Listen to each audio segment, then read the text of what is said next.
This is rapid fire poetry. Lots of remembrances. Pam, can you come up and talk for us? You got a couple things there? Oh, you've got the big volume. That's the Bible.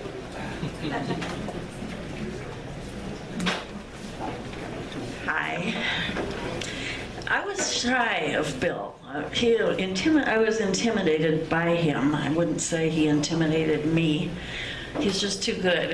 And so I can just read. I can say I'm a piano teacher, and watching an expert teach is a delight. He could bring something out of everybody. Nobody felt nervous to read their poetry, including me. He allowed me to audit classes for free.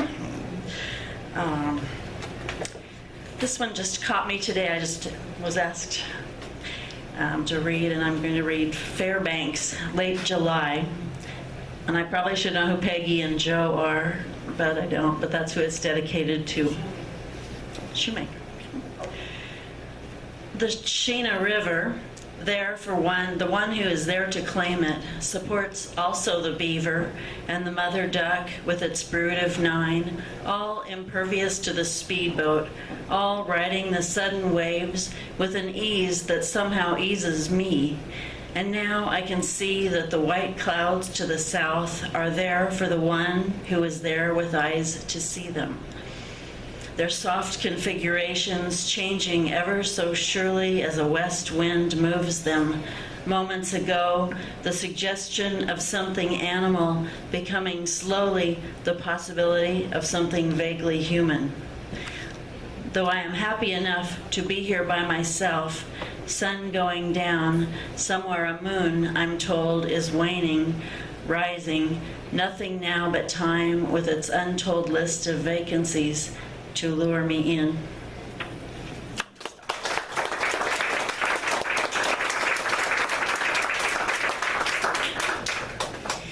And to close out the readers, I have something to say at the end of it. I'm going to ask one more person to come up. Stan, you're not going to do that tonight? Okay. The poem's already been read.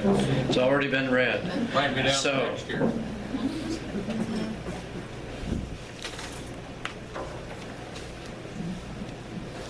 one of the persons that couldn't be here, he was kidnapped by his family and hauled off to a family reunion in Colorado. That was Greg Kosmicki, and he said, I'd rather be there in Lincoln, but you know, he's probably happy now. I think they're probably drinking beer in Scottsbluff because they missed the turn. They should be, you know how that goes. If you know, go if you know Greg. This is a poem that he wrote for Bill Clefcorn years ago, and it has some flavor of Alvin Turner as Farmer. The zany side of it, which is the part that I really love. This is by Greg Kosmicki from Omaha. Here's the title. It's a long one. I'll take a deep breath. Lester Purtle gets snared by sin and caught in the act by God in Old Man Mooney's barn, summer 1956. That's just a start. That's just a title. In the July hot, smelly horse manure dust out behind Old Man Mooney's barn that sits just at the outskirts of the town, Lester comes upon the treasure for which he kept his eyes close to the ground and searched for half the summer. A yellowed tag of a corner of a page of a police gazette. And there on the cover in blushing faded pink, caught in the hand of some sort of nasty villain Lester hates who holds a blood-dripping knife high in the air, is the almost naked, nearly bare-ass tit of some silently screaming woman. And more. Inside the barn, Lester smells the hay, sweet smell, and dust almost enough to make him vomit. And the dark makes it hard to see. And them really all mostly covered up, those tits, but what details are lacking, Lester's mind supplies. All that much more wicked since he can only imagine. He's never seen a picture of the whole thing, or even a real one, except on Mrs. Dorset's cows next farm away from Uncle Henry's. And that's not quite the same idea. But God Almighty Jesus, strike me down if there's anything the matter with this. And God does too, only in the form of Link Fowler, town leather jacket tough, who just now had the idea of breaking Mrs. Mooney's eggs while cutting across an open field, passing the barn and the chicken sheds on the way to the Saturday afternoon matinee. And who's just mean enough to laugh and spread it all over school next fall and all the way down to the pool hall that he caught Lester Purtle in Old Man Mooney's barn Saturday with his most nasty thoughts exposed and his imagination pumping a mile a minute, and Lester Purtle can only laugh, he's so surprised, so much he can't close his eyes, so much he finally closes them and cries. That's from Greg Kosmicki.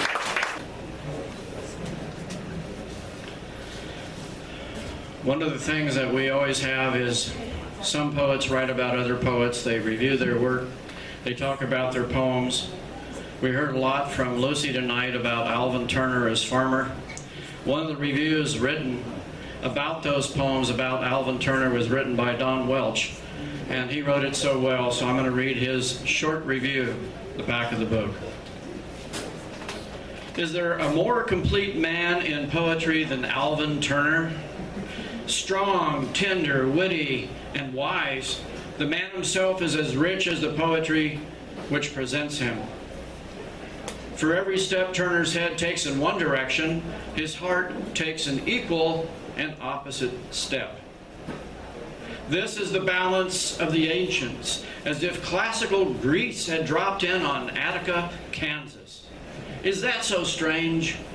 That's from Don Welch, about Bill Clefcorn's poetry.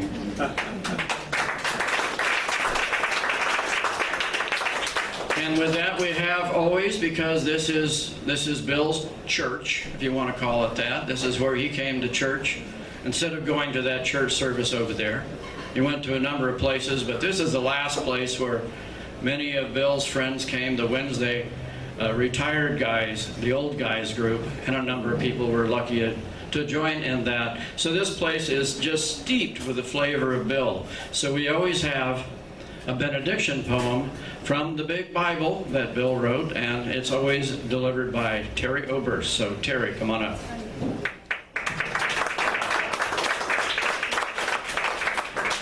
Just a little story about Bill.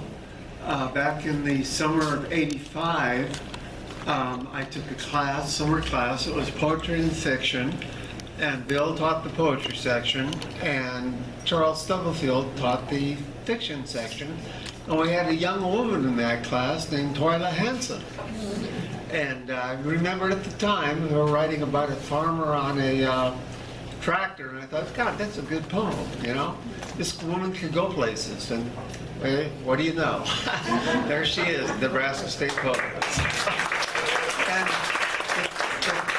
the thing about Bill in that workshop, what was so cool is, you know, he would assign 3 poems a week.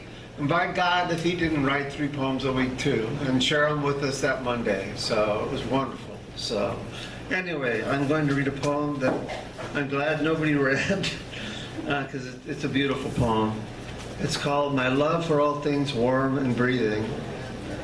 I've seldom loved more than one thing at a time, yet this morning I feel myself expanding, each part of me soft and granular, and under my skin is room enough now for the loving of many things, and of all of them at once, these students especially, not only the girl in the yellow sweater, whose name, Laura Buxton, is somehow the girl herself. Laura for the coy, green, mellowing eyes, Buxton for all the rest. But also the simple girl in blue on the back row, her mouth sad beyond all reasonable inducements, and the boy with the weight problem, his teeth at work even now on his lower lip, and the grand profusion of hair and nails and hands and legs and ties and thighs and fingertips and wrists and throats. Yes, of course, throats especially.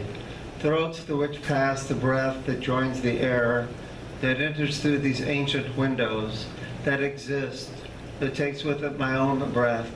Inside this room, just now my love for all things warm and breathing, that lifts it high to scatter it fine and enormous into the trees and the grass, into the heap beneath the earth, beneath the stone, into the boundless lust of all things bound but gathering.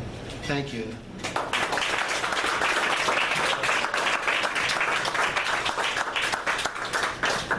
Let's have a big hand for Mojava Coffee. They do a wonderful job here. Great food.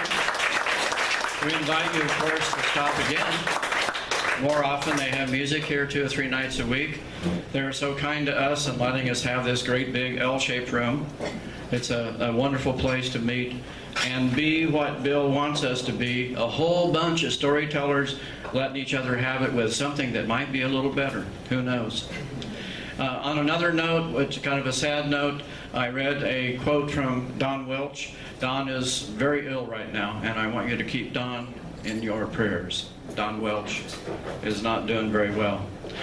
And there's always that. What you must do, of course, is to take that to heart. Don't give up. Don't back out. Don't just stand in the crowd and do nothing. You know, volunteer, raise your hand, write some stuff, get out there and read it. It's all about the spoken word, or the spoken word with a little tune to it, a little bit of a lilt. I thank all of you for reading and all of you for coming, and the musicians that have helped out, and Rob and Jake and the whole family, the Clefcorn clan that has come out. And we've had such a good time. We'll probably do this again next year in August, so keep that in mind. With that, do keep in mind that we'll be sending out some videos. I tape everything and put it in separate tracks and put it on YouTube and post it up. So if you were reading, or if you were over there in the corner right there, like, you'll be on the video. Everybody will be in there, and it'll be something fun to share and celebrate. It's hard to pay attention for 2 hours. I understand that. It's been kind of a marathon, but that's the kind of thing that you ought to do once in a while. You know, let's get with it. Get strong and write poetry. Good night.